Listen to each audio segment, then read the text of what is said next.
Bir gün ben ölmeden ya da yeteri kadar yaşlanmadan inşallah bazı mecralarda olur, çıkarım söylerim.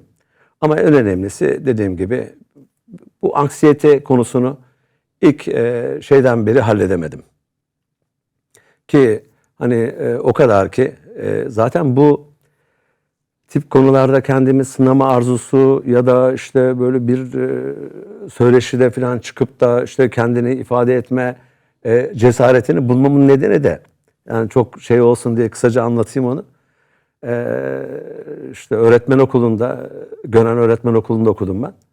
Orada bir hoca çok üstüme gelmişti ve orta 2'deydi sanırım ve orta 2'ye kadar bütün ilkokulu ve orta 1'i tek bir kere parmak kaldırmadan böyle arkalarda hiçbir kere söz almadan tamamlamıştım. Fakat bir tane böyle şey bir öğretmen, yani öğretmen demeye şahit olan birisi çok üstüme geldi. Bir okuma parçasını Türkçe dersinde o kadar utandırdı ki, yani ondan korkma falan değil.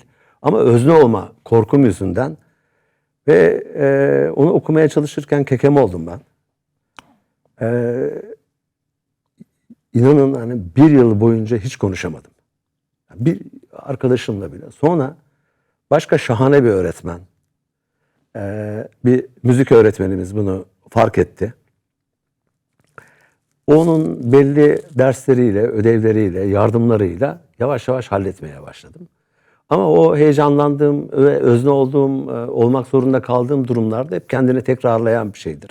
Hala olur çok arada. Ben de böyle bir karar vermiştim. İlk masumiyet zamanıydı galiba. Çıkmıyordum pek şeye.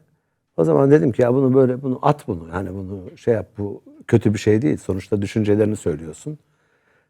Filan diyerek böyle işte kendimce bir denge bulmaya çalışıyorum.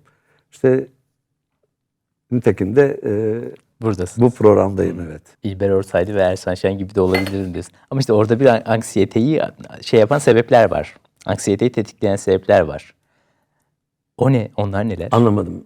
Anksiyeteyi tetikleyen sebepler var ki diyorsunuz ki benim de anlatacak şeylerim var. Yani anlatmaktan hani geri durduğum için değil. Hani ben de her gün olup bir şeyler anlatabiliyorum, söyleyebiliyorum ama belli sebeplerle o sebepleri merak ettim. Yani geri durmanızı... İşte en neti şey, özne olma duygusunu bir türlü tam anlamıyla halledememem. Yani bunu çok kişisel açıklıyorsunuz. Bu şey kimliğini, yani bir de kimlik üzerinden varoluş bence dünyanın en korkunç şeylerinden biri, en alçakça şeylerinden biri hatta.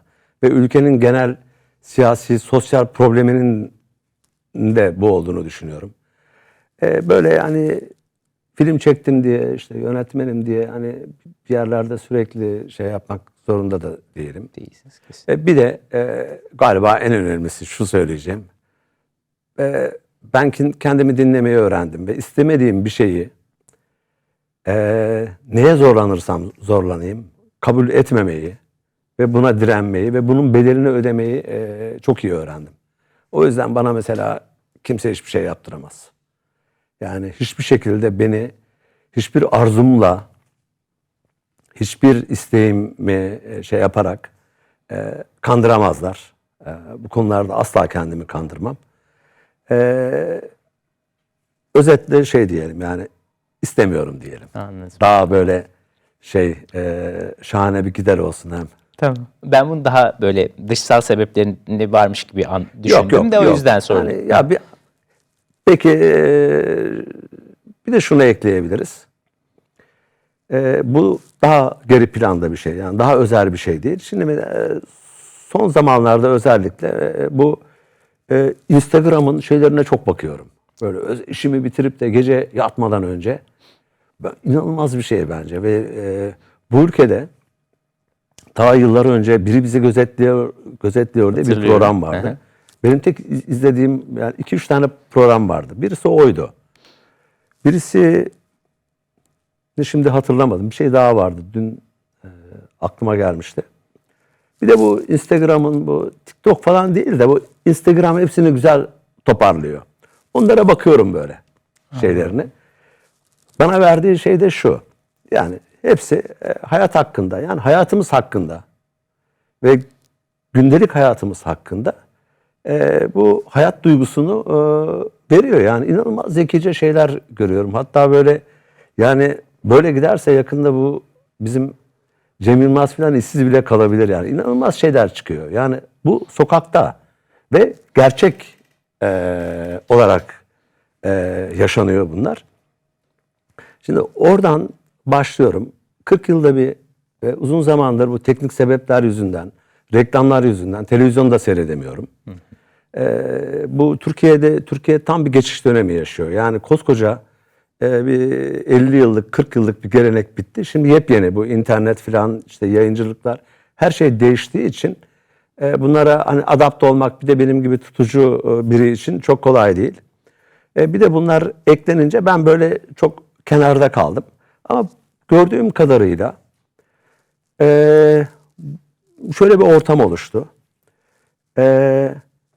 Türkiye insanların kendinden emin olma, hatta bu kendinden emin olmayı bırakalım. Bunu çok böyle nobranlaşma, çok böyle ötekine dönük olarak faşizan şekilde yaşama şeyi çok büyüdü. Özellikle de son yıllarda. Şimdi herkes kendine o kadar inanıyor ki ve herkes gırtlağına kadar kendiyle o kadar dolu ki ben şimdi burada bırakalım böyle bir şeyi, yönetmen yani film çeken bir adam olmayı. Bana her gece vahiy inse ve hatta bunun elinde kanıtlarım da olsa çıksam bunları anlatsam bana kimin inanır? Kime inandıracağım? Şimdi böyle olunca bunun budala değilsen, aptal değilsen, yani söylediğin şeylerin en böyle samimi, en canlı, en kalbi şeylerin söylediğin, ya ben bunu söylüyorum ama bu nereye gidiyor demiyorsan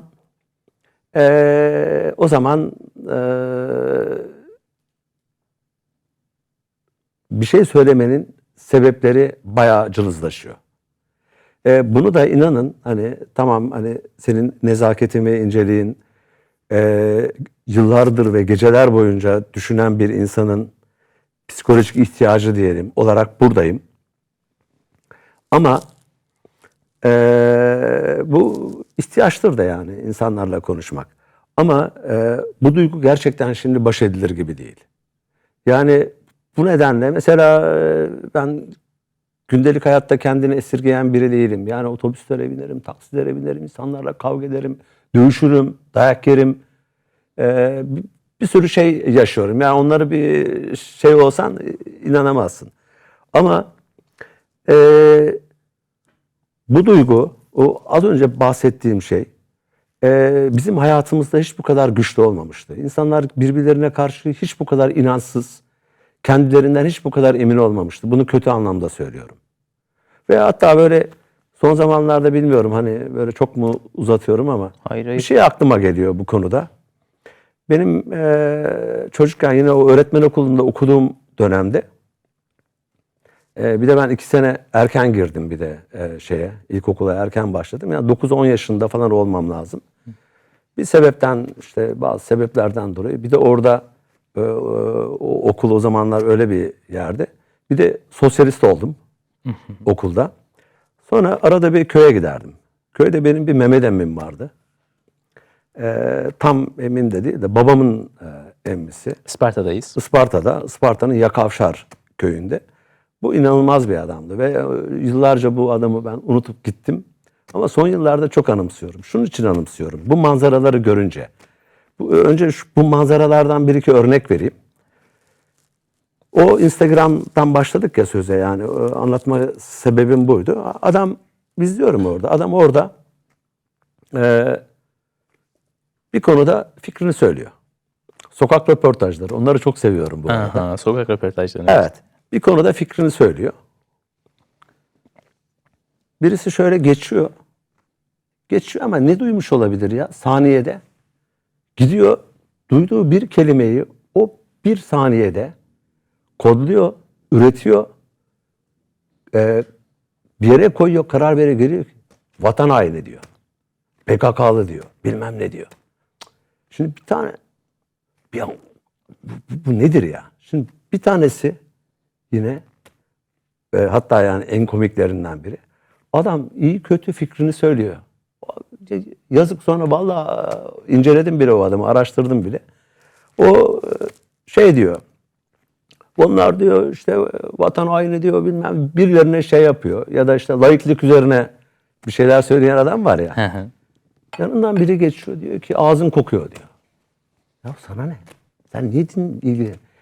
Ya şimdi bunlar eskiden yoktu. Bunlar 1970'lerde, 80'lerde, bakın 12 Eylül'de bile o junta, generaller, polis, güvenlik güçleri insanları o kadar kışkırtmasına rağmen bu konularda bir şey yapmak bile ihbarcılık, muhbirlik sayılırdı ve aşağılanan bir şeydi.